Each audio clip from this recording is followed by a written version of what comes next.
We often hear this phrase, Indian food versus Pakistani food, and it sets up this immediate sense of rivalry. Hmm. But let's maybe put that aside for a moment. What we're really exploring today isn't a competition. No, not at all. It's more like two incredibly rich and deeply connected culinary worlds. Precisely. Think of it less as a battle, maybe, and more like understanding two distinct dialects. Mm-hmm. Ones that evolved from a common language. Common language, I like that. Yeah. To truly appreciate both Indian and Pakistani food, you kind of have to look at their shared history. I mean, before 1947, before the partition, it was all part of British India. Right. And even going back further, centuries of empires, like the Mughals, for instance, alongside tons of regional kingdoms, created this incredible culinary overlap. So, shared roots. Totally. We're talking shared spice roots, similar basic ingredients, comparable cooking techniques taking root across the whole area. That's the foundation. Okay. But then, obviously, history didn't stand still. Things changed. They absolutely did. You have the political separation, obviously, then the strengthening of distinct religious identities and just the natural way regional cultures evolve. It all sort of nudged these cuisines onto their own really fascinating path. So our mission today for you listening is basically to unpack those key differences, maybe spotlight the subtle but, significant nuances. Yeah, give you a shortcut, kind of. Exactly. Give you a well-informed perspective on these food traditions without needing, a whole library of cookbooks. Okay, let's get into it. Maybe start with just everyday meals, what people eat day to day. Good place to start. It's fascinating how everyday meals really capture the essence of a culinary identity. When you look at India, the immediate thing is just, wow, the regional diversity. It's huge. It really is. Picture a typical North Indian Punjabi thali. You might get, say, creamy butter chicken or paneer, right? Served alongside warm naan bread. Totally. Now, contrast that completely with a South Indian meal. Maybe you've got a tangy sambar, a peppery rasam, fluffy rice, and a refreshing coconut chutney. So different. Even the grains tell the story. Wheat is king in the north, while rice is absolutely the cornerstone down south. And a key idea at Indian meals is often balance. Balance. Yeah, that deliberate mix of spicy, tangy, sweet, salty flavors all on one plate. It's like a whole composed experience. Okay, so if we shift focus to Pakistan, how does the everyday meal look there? Well, the focus often shifts. It leans, I'd say, towards heavier, richer, gravy-based meat dishes. Right. Think about something like nuhari, that incredibly tender, slow-cooked beef stew. It's so rich, some people even have it for breakfast. Wow. Or gosh karahi, a really deep-flavored tomato-based meat curry, often cooked with super high heat. The overall flavor profile tends to be bolder, maybe more concentrated. Less variety on the plate sometimes compared to a thali. Often, yeah. While rice is definitely enjoyed, especially for occasions, roti and naan are really the everyday breads. You might not see that same multi-dish spread as often, but what's there is intensely satisfying. Very hearty. You can almost see how, the landscape influences that. What grows easily, farming practices. Exactly. Environmental factors played a huge role. The wheat belt in the north versus the rice paddies in the south that directly shape those staple grains we still see. Makes sense. Which brings up, an interesting point. How can one single dish be so beloved in both countries, but end up tasting, pretty different? Let's talk biryani. Biryani, yes. A dish that definitely transcends borders, popularity-wise, on the subcontinent. Everyone seems to have a very strong opinion on the best version. Oh, absolutely. It's like a shared culinary love language, but the way it's spoken varies quite a bit. So how does it vary? Take Indian biryani first. Maybe the famous Hyderabadi style. Okay, yeah. Hyderabadi, it's often all about the layers. You've got fragrant basmati rice, often infused with saffron, tender marinated meat, crispy fried onions, that sweetness and texture. The onions are key. Definitely. And sometimes you'll even find subtle richness from boiled eggs or maybe some dried fruits. The overall feeling is often aromatic, maybe almost delicate in its spicing. There's a real precision to how those layers are built. Sounds very carefully constructed, very refined. Now, Pakistani biryani, say, the kind you might get in Karachi, that feels different. It generally is, yeah. It's usually characterized by a more assertive, spice profile, Okay. a more robust flavor, you could say. Better punchy. Exactly. Yeah. You might find less of that subtle sweetness that some Indian biryanis have and more of a direct kind of fiery kick. Uh-huh. The rice itself often gets this vibrant orange color, and you'll frequently find a very generous amount of meat compared to the rice. More meat heavy. Often, yeah. But look, whether you're eating it in Hyderabad or Karachi, biryani is always a dish for celebration. Fair enough. Okay, so we've gone from daily staples to big celebration dishes. What about the everyday pulse?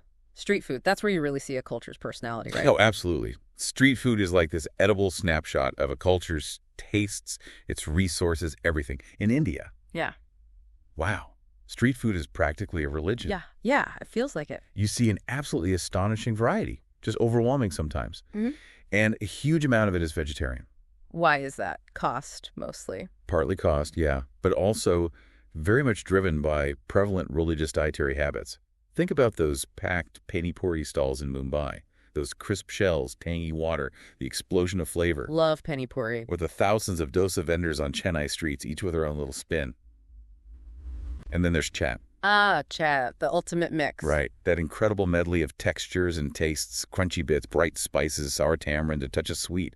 Even just eating at roadside, trying to balance your little leaf plate, that's all part of the experience. It's totally immersive. So Pakistan's street food scene, just as lively, I assume, but differently. Just as lively, absolutely, but yeah, a distinct character. It tends to lean more towards substantial, meat-centric options, protein-rich stuff. Like what?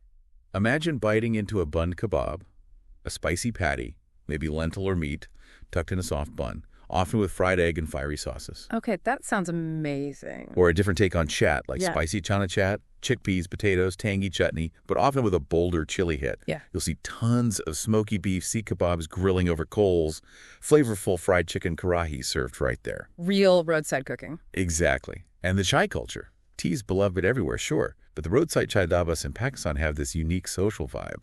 The tea itself is strong, super sweet, often heavily spiced with cardamom, served in those little glass cups. You can almost picture it. The steam, the chatter. Okay, let's dig a bit deeper then. What really defines the flavors?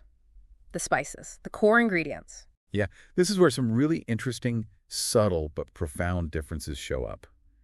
Indian cuisine is famous for its complex, layered spice blends. Garam masala, obviously. Garam masala, yes. But also things like sambar powder in the south, chaat masala for that tangy kick, the Bengali panch foran blend. Each one is like a carefully balanced symphony of individual spices. Uh-huh. And the art often lies in how they're used, adding them at different stages, building up layers of flavor and aroma as something cooks. It's a process. It is. Plus, you have huge regional variations in the staple ingredients themselves. Coconut, curry leaves, mustard seeds, tamarind, much bigger players in the south. Right. Whereas mustard oil and freshwater fish are huge in the east.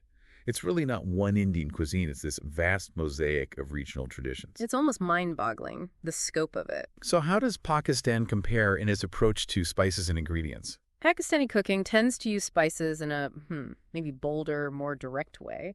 You'll often find higher amounts of warming spices like black pepper, lots of fresh green chilies for heat, and robust garam masala.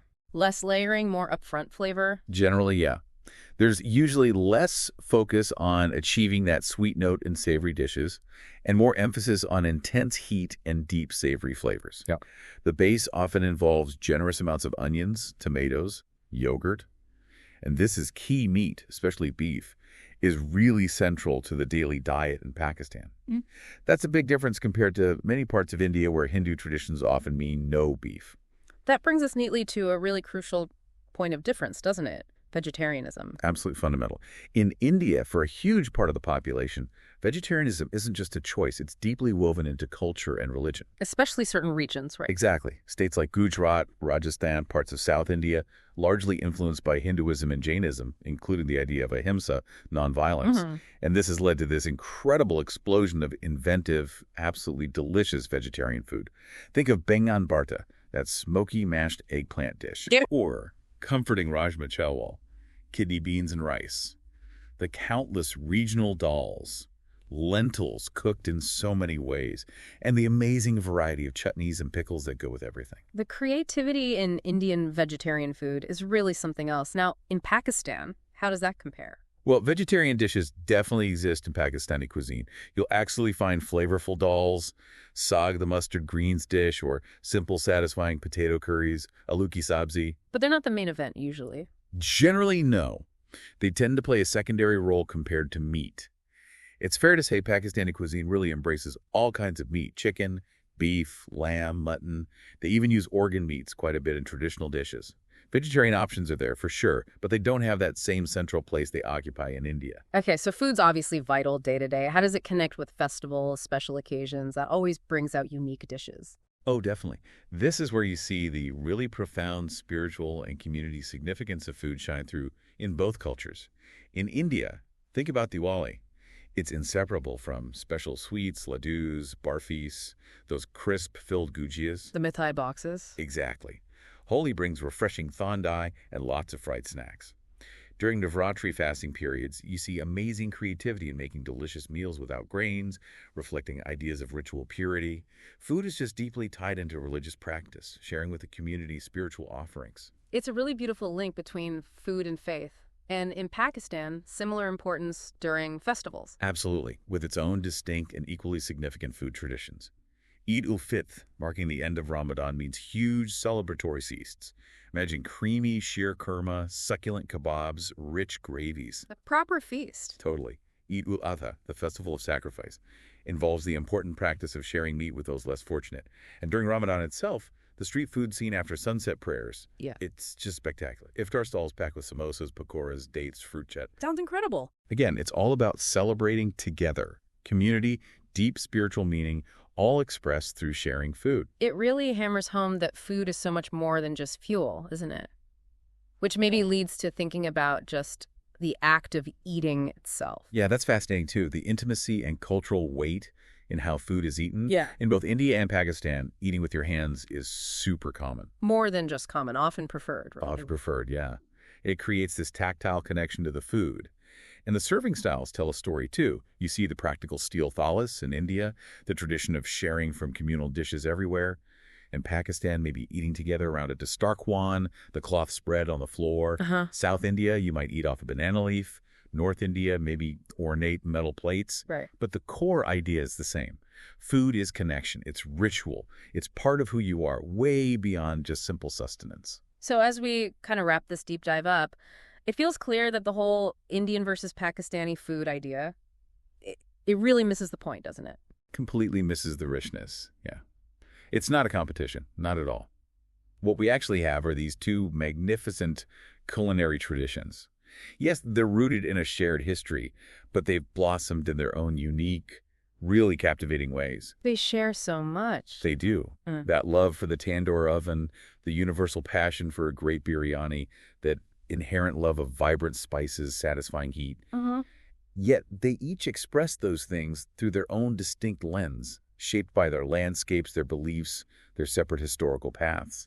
It's like one tradition shows this incredible range of vegetarian genius, while the other displays just undeniable mastery over cooking meat. Right. One might build flavor through delicate layers of spices. While the other hits you with those bold, direct, intensely savory flavors. Exactly. One might give you that colorful thali with lots of little tastes and textures. And the other might just place a steaming, fragrant plate of biryani in front of you, letting you focus on its singular perfection. And that is the real beauty of it all, isn't it? It just shows how seemingly similar beginnings can branch out and flourish into these beautifully distinct expressions of culture. So for everyone listening, we really hope this exploration has given you maybe a deeper appreciation for that beauty, perhaps spark some curiosity about how geography and beliefs and history all kind of come together on the plate. And maybe it'll even inspire you to dig into some of those fascinating regional variations within both Indian and Pakistani cuisines. There's always more to discover. Always. Thanks for taking this deep dive with us.